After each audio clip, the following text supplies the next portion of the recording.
Capítulo 7. Deus ainda realiza milagres. O poder da oração unida. Em verdade também vos digo, que se 2 dentre vós, sobre a terra, concordarem a respeito de qualquer coisa que porventura pedirem, ser-lhes-á concedida por meu Pai, que está nos céus. Mateus 18, 19. Nunca me esquecerei do dia em que minha amiga Júlia me ligou. O pai dela, que nunca entregara a vida a Cristo, estava morrendo de uma enfermidade súbita. Por favor, ore comigo, ela suplicou, para que Deus realize um milagre em seu coração antes que seja tarde demais. No passado, eu provavelmente orasse pelo telefone com ela e então voltaria para o meu mundo rotineiro. Afinal, embora me importasse com a Júlia, não conhecia o pai dela pessoalmente. No entanto, naquele dia Deus me desafiou a fazer mais. Ele me desafiou a me colocar no lugar de Júlia, enquanto mostrava que cada pessoa tem valor infinito para ele, quer eu a conheça, quer não. Por isso, depois de orarmos pelo telefone, senti a convicção de que Deus estava me pedindo para jejuar e orar com Júlia, até que obtivéssemos vitória espiritual. Eu estava bem ocupada, mas deixei meu trabalho de lado e comecei a orar. Não obtive vitória naquela primeira noite, porque uma pequena transigência da minha parte se colocou como obstáculo no caminho. A princípio, argumentei com Deus. Isso é ridículo. É uma coisa tão pequena. Não posso abrir mão. Mas então senti o Espírito falar a meu coração. É algo mais valioso do que uma pessoa por quem eu morri? Envergonhada, entreguei o pecado da transigência a Deus e, depois de fazê-lo, minhas orações foram inundadas por um novo poder. Ao longo da noite seguinte e por vários dias, orei incessantemente com Júlia, quase sem parar, por esse milagre. Foi uma batalha espiritual ferrenha, e houve momentos em que tanto Júlia quanto eu nos sentimos desanimadas, com vontade de desistir. Mas Deus ouviu nossas orações de súplica e, no fim, louvado seja o Senhor. A vitória espiritual pela qual oramos e jejuamos foi conquistada antes da morte de seu Pai. Deus chama todos nós a orações mais profundas e persistentes de súplica. Não nos chama apenas para orar por, mas a orar com perseverança durante as situações. Todos nós sabemos orar por. Oramos por nosso alimento, oramos por segurança na estrada, oramos por uma classe ou reunião, oramos por amigos e entes queridos, oramos por qualquer outra coisa que por acaso cruze o nosso caminho. E isso deve mesmo acontecer. No entanto, orar durante significa: comprometo-me a orar com fé perseverante, até eu ver a vitória ou até uma resposta chegar. Orar durante não é fácil, porque precisamos nos comprometer no longo prazo, quem sabe por anos. E devemos estar dispostos a deixar de lado qualquer pecado conhecido de transigência. Quando nos propomos a orar durante algo com o coração rendido a Deus, Ele nos dá a vitória. A inspiração nos incentiva. A toda oração sincera há de vir a resposta. Talvez não venha exatamente como desejais, ou ao tempo em que a esperais, mas virá pela maneira e na ocasião em que melhor há de satisfazer a vossa necessidade. Wesley Durrell escreveu: Por quanto tempo os discípulos se demoraram em Jerusalém, até serem revestidos do poder do alto? Por quanto tempo Moisés permaneceu com as mãos erguidas a Deus em oração? Até Amaleque ser completamente derrotado. Por quanto tempo Josué segurou sua lança na direção de Ai, enquanto o exército atacava? Até Jericó ser destruída. Por quanto tempo Elias permaneceu de joelhos em oração perseverante após os 3 anos de seca? até aparecerem nuvens no céu. Por quanto tempo Jesus orou no Getsêmani? Até Satanás ser derrotado. Por quanto tempo os discípulos permaneceram em oração no cenáculo? Até o Espírito Santo ser derramado sobre eles. Não importa qual é nosso pedido de oração, se Deus nos guiou a orar por uma necessidade que cremos ser da vontade dele, por quanto tempo devemos orar? Até chegar à resposta. Orar durante algo só é bem-sucedido quando estamos alicerçados na palavra de Deus. Não para que nossa determinação supere a divina. Nada disso. Mas por termos confiança em sua fidelidade. Não devemos apresentar ao Senhor nossas petições para provar se Ele cumpre sua palavra, mas porque as cumpre, não para provar que Ele nos ama, mas porque nos ama. Deus ainda realiza milagres hoje. Quando entregamos a vida a Cristo, nós nos tornamos parte de uma grande comunidade e família. Deus nunca planejou que fôssemos pequenas unidades independentes e particulares trabalhando sozinhas. Somos um corpo coletivo, formado por muitos membros e trabalhando juntos em união para exortar, encorajar e espalhar o Evangelho. Essa unidade também deveria influenciar nosso modo de orar. Ao escrever para o irmão e a irmã Farnsworth sobre a oração em grupo, Ellen White afirmou: somos incentivados a orar pedindo sucesso, com a garantia divina de que nossas preces serão ouvidas e atendidas. Em verdade, também vos digo que se 2 dentre vós, sobre a terra, concordarem a respeito de qualquer coisa que porventura pedirem, ser-lhes-á concedida por meu Pai, que está nos céus. Porque onde estiverem 2 ou 3 reunidos em meu nome, ali estou no meio deles. A promessa é feita sob a condição de que a igreja orará unida, e em resposta a essas orações, pode-se esperar um poder maior do que o concedido em resposta à oração particular. O poder derramado será proporcional à união dos membros e a seu amor por Deus e uns pelos outros. Em mais uma referência a Mateus 18, 19 e 20, Ellen White exclama: preciosa promessa! Cremos nós nela? Que maravilhosos resultados apareceriam caso as orações unidas deste grupo ascendessem a Deus com fé viva. Permita-me compartilhar uma história extraordinária que aconteceu não faz muito tempo no Vietnã. Depois de experimentar a alegria de Deus na própria vida, o pastor leigo Han e os membros de sua igreja em casa sentiram a convicção de jejuar e orar de maneira específica pelas vilas não alcançadas no Vietnã. Começaram a concentrar as orações em uma vila a quase 250 quilômetros de distância, na qual não havia nenhum cristão. Eles a escolheram por ser a cidade natal de um dos casais do grupo. O casal Win tinha parentes não convertidos na vila e ansiava por ganhá-los para o Senhor.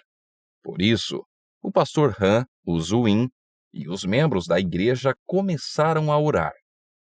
Pouco tempo depois, uma tia do Win, uma senhora chamada Wen, que sofria de câncer de estômago terminal, foi à cidade onde moravam em busca de tratamento médico.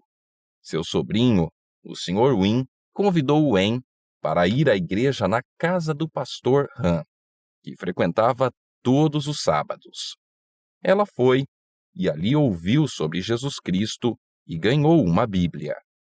Wen aceitou avidamente Cristo como Salvador e todos se alegraram, sobretudo o senhor e a senhora Win.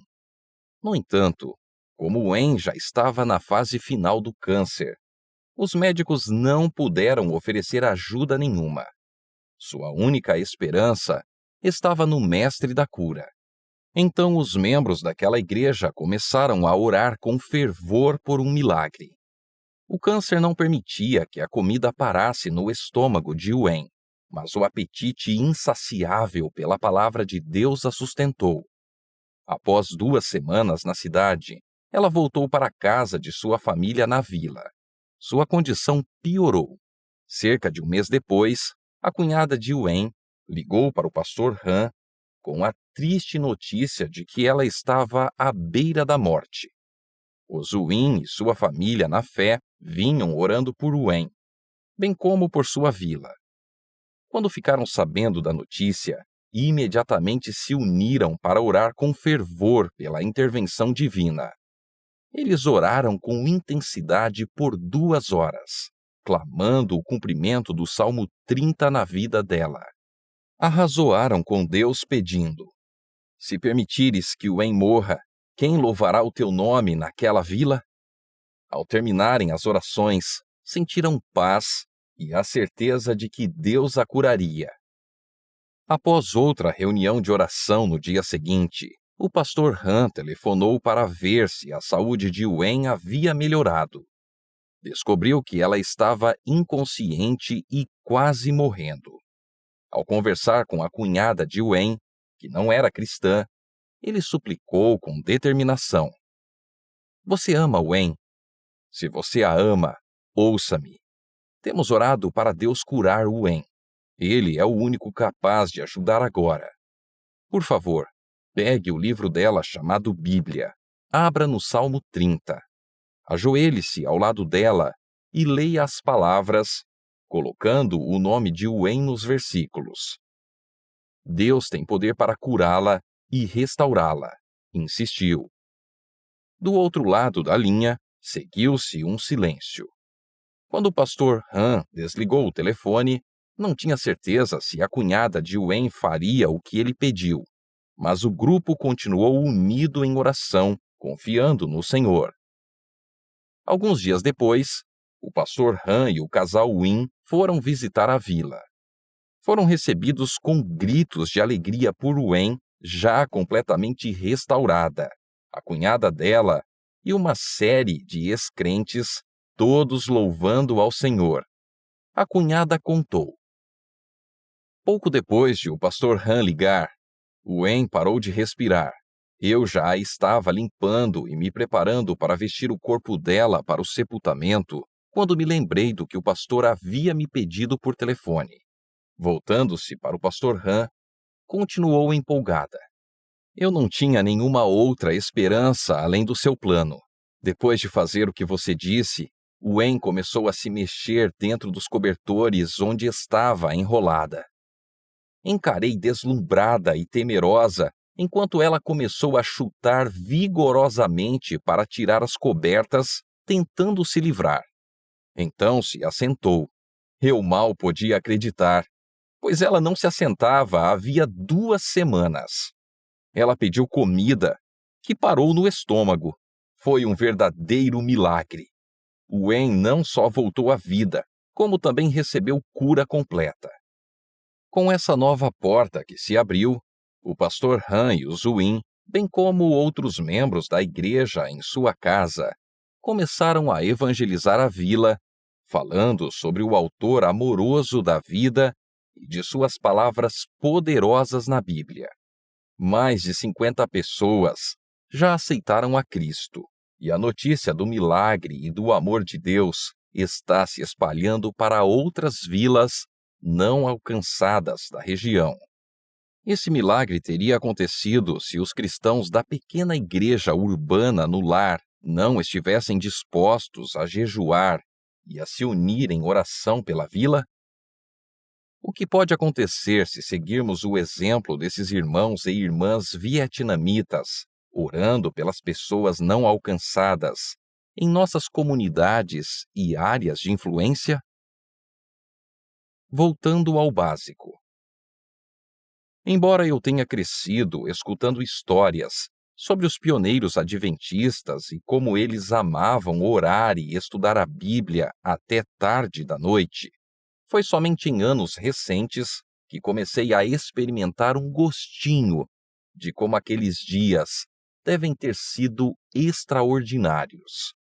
Em 2009, Deus reuniu um grupo apaixonado por ajudar as pessoas a vivenciar pessoalmente o reavivamento bíblico genuíno.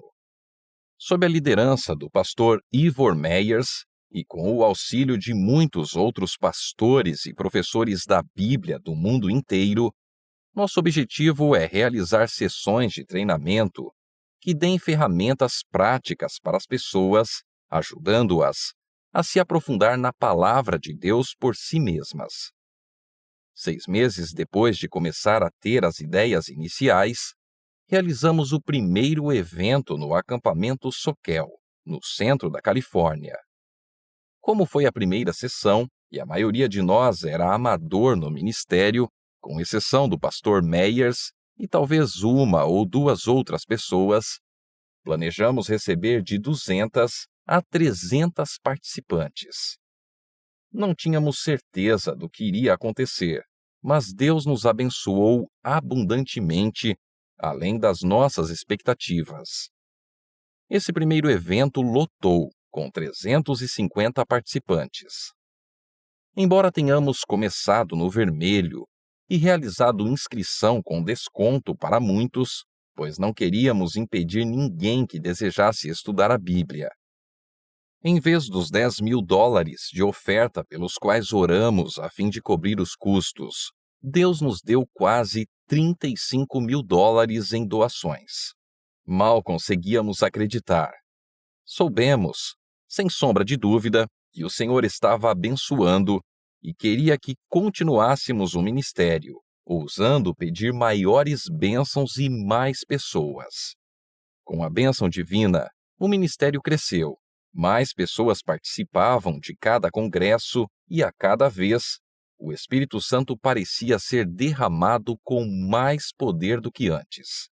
À medida que o tempo passava, recebíamos mais testemunhos daquilo que Deus estava fazendo na vida dos participantes ao voltarem para casa e colocarem em prática aquilo que haviam aprendido.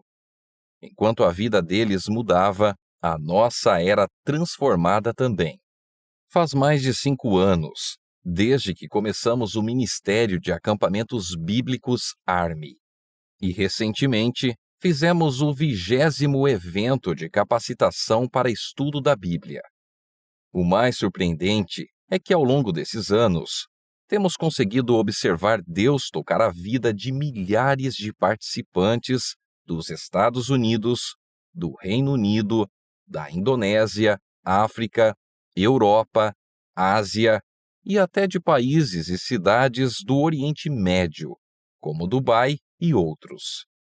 Não só testemunhamos muitos entregarem a vida a Cristo, como também vimos jovens, sem interesse pelas coisas espirituais, se apaixonarem pela palavra e pelo poder da oração. Vimos casamentos à beira do divórcio ser restaurados. Vimos famílias reconciliando-se. Vimos líderes da igreja serem reavivados. Vimos escolas passando por grandes reviravoltas, quando seus alunos voltaram aos estudos, apaixonados pela Bíblia e pela oração. Vimos montanhas espirituais moverem-se. Testemunhamos até curas físicas. E o mais importante de tudo, vimos a Igreja Remanescente de Deus ganhar vida como nunca antes. Porque Deus tem nos abençoado com tamanha profusão. Vou lhe dar uma pequena dica. Tudo está ligado à oração unida. No ARME, começamos todas as manhãs do congresso com no mínimo 30 minutos de oração em grupo. E não estou falando em uma dúzia de pessoas que se reúne para orar nos bastidores. Com frequência, pelo menos 100 pessoas participam conosco desse momento diário de oração. Também temos reuniões de oração o dia inteiro durante a programação. Ali os participantes se unem para orar pelos palestrantes, uns pelos outros e por um derramamento maior do Espírito Santo. Também passamos a fazer uma noite inteira de vigília em cada congresso, frequentada pela maioria dos participantes. Durante essa vigília, intercedemos por um derramamento maior do Espírito Santo sobre nossa igreja e também dedicamos tempo levando a Deus as necessidades individuais dos presentes. Tiago 5,16 nos instrui: Confessai, pois, os vossos pecados uns aos outros, e orai uns pelos outros, para serdes curados. Muito pode, por sua eficácia, a súplica do justo. Muitos contam que esse momento de oração ao longo da noite inteira é uma das partes mais impactantes de todo o congresso, por causa da cura espiritual que experimentam ali, bem como o amor e a união nunca antes vivenciados entre os irmãos de fé. Descobrimos que Deus não é limitado por falta de recursos, talento ou profissionais experientes. O que mais importa para Ele é o nosso coração. Nós nos entregamos a Ele, seguimos a sua vontade em obediência, seguimos sua palavra. A inspiração nos diz: Deus depende de você, o agente humano, para cumprir seu dever dando o máximo de suas habilidades, e Ele mesmo dará o ganho. Se os agentes humanos tão somente cooperarem com a inteligência divina, milhares de almas serão resgatadas. Devemos nos lembrar de que é somente o poder do Espírito Santo que pode trazer real convicção e mudança à vida. Esse não é nosso trabalho, mas obra de Deus. Quando o Espírito Santo está presente e quando aliamos o estudo da Bíblia a períodos significativos de oração, é como colocar fogo em dinamite, a dinamite do Espírito. Em consequência, haverá explosões gigantescas de reavivamento tocando a vida de muitos. É claro que aquilo que experimentamos na esfera pessoal é apenas um vislumbre do que Deus já está fazendo ao redor do mundo. Entretanto, Ele anseia fazer mais. Creio que o que vemos acontecer atualmente é apenas a ponta do iceberg em comparação com o que o Senhor está esperando para fazer. Ele quer ver uma reviravolta completa em nosso mundo, assim como aconteceu nos dias do Pentecostes. A chave para essa obra será encontrada na volta ao básico, no retorno a um estudo mais profundo da Bíblia, e ao nos reunirmos com maior união por meio da oração. Estamos dispostos a permitir que Deus redefina nossa visão de ministério hoje, mesmo que isso signifique sair de nossa zona de conforto ou simplificar nossos métodos? E se as bênçãos atuais de Deus sobre nossa igreja forem apenas o início da abertura da porta para bênçãos muito maiores? Os milagres que resultam da oração de um grupo unido representam apenas um vislumbre daquilo que Deus tem feito ao redor do mundo há séculos, por intermédio de homens e mulheres do Antigo Testamento e depois dos apóstolos da Igreja primitiva. Lembro-me das orações unidas de Moisés e Arão por Israel e da obra de Deus em resultado. Penso nos reavivamentos que aconteceram durante a época de Esdras e Neemias, quando o povo de Deus se uniu em oração e se arrependeu de seus pecados. Recordo-me do livramento que Deus concedeu aos judeus quando Ester convocou todo o povo para jejuar e orar. Penso no Pentecostes e no que aconteceu no cenáculo, e mais tarde, ao redor do mundo, enquanto homens e mulheres de Deus se uniram em oração, humilhando-se perante seu trono. Penso em como Deus propagou a reforma do século XVI por meio da oração de um grupo unido. Penso no conde Zinzendorf e na oração de 100 anos, que começou com os morávios nos anos 1700, por causa de um derramamento do Espírito Santo em resposta à oração de um grupo unido. Lembro-me do reavivamento galês e de tantos outros que aconteceram ao longo dos últimos séculos por causa da oração de um grupo unido e de pessoas que buscam endireitar a vida diante de Deus. Penso em nossos pioneiros adventistas, que se encontravam com frequência chorando e orando a noite inteira, implorando por mais do Espírito de Deus. Vez após vez, vejo a diferença que a oração de um grupo unido faz quando famílias, igrejas, associações, uniões e divisões a transformam em prioridade. A oração está mudando nossa igreja de dentro para fora. E sei que muitos líderes da Igreja Adventista do Sétimo Dia ao redor do mundo concordariam, pois ouço com frequência seu testemunho acerca do que Deus está fazendo ao redor do planeta em resposta à oração de um grupo unido. Maior união nas reuniões de comissão, sucesso em grandes campanhas evangelísticas, aumento nos dízimos, nas ofertas e na frequência à igreja, reavivamento nas igrejas e escolas. A oração, sobretudo a oração de um grupo unido, está por trás de muitas das bênçãos que recebemos como igreja. Vamos nos acomodar parabenizando-nos por causa dos sucessos que conquistamos? Não. Até a obra terminar, precisamos continuar nos unindo e ousando pedir mais, pois aquilo que já vimos é somente o início do que Deus está esperando para fazer.